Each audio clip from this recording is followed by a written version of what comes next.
Hello, I'm taking on a challenge to beat every playable Nintendo published game. Welcome to the next episode. The next game is Game & Watch Turtle Bridge. Game & Watch Turtle Bridge was the 9th game released in the Game & Watch widescreen series, and it was the first game they released in 1982. For whatever reason, they went a little elaborate on the design with this one, and the game itself has a pretty detailed environment too. Mr. Game & Watch's back in Smash Bros. Has him holding a turtle from this game out behind him, and the turtle bites at the opponent. In this one, you play as travelers of some kind, trying to get all their luggage across a river. I initially thought that this might have been some kind of continuation of the story of the skydivers from Parachute, but the manual says that you are playing as tourists in this one. Apparently, these tourists like living on the edge though, because this is a pretty dangerous location to be traveling through. To get your luggage across the river, your character must hop back and forth across various turtles that are swimming in the river. While this is obviously not very safe, it doesn't really look like the tourists have any other options. The biggest challenge here comes from the fact that occasionally the turtles will dive under the water to eat the fish. This makes things trickier than you might think, since you can get stuck in some pretty precarious situations once things start to get more busy. The timing can be tough too, since your character spends a moment in the air before landing on a turtle, meaning there may be times you have to jump over a sunken turtle, but time it in a way that it will surface by the time you actually land. Another level of challenge comes from the fact that occasionally the tourist on the far right disappears and won't be there to take the luggage from you. Come on, I'm on the verge of falling in a river here.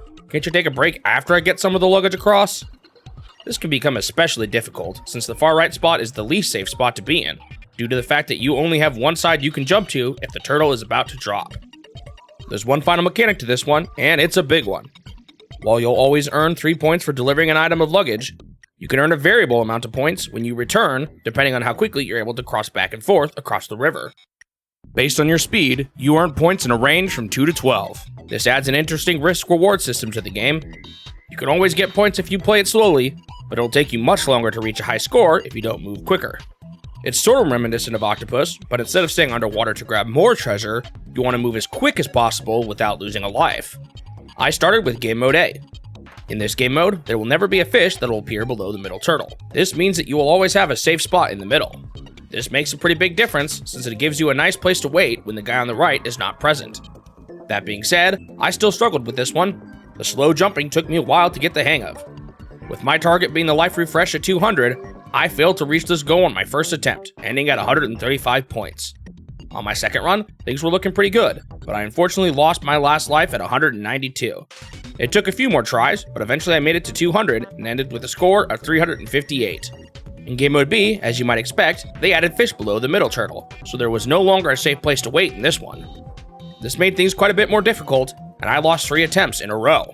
I got so close on the last run, ending at 191 points. At this point in the challenge, I was no longer starting to commit to getting to 200 points in Game Mode B, so I stopped here. However, at a later point, I decided to come back to this one and finish it up.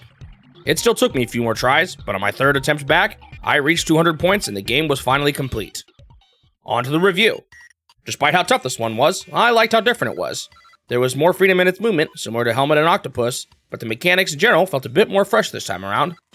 I liked that it rewarded you for going quickly, although the jumping mechanics felt a bit weird and it took a while to get used to it. Of course, like all Game & Watch games, I found this one to get repetitive pretty quickly, resulting in a score of 6 out of 10. Thanks for watching the video. If you want to see more of these in the future, make sure you subscribe to the channel so that you won't miss out on the next one. Also leave a like if you enjoyed it, since it'll help the channel grow and motivate me to continue this series. I hope I will see you in the next step of my quest to beat every Nintendo game.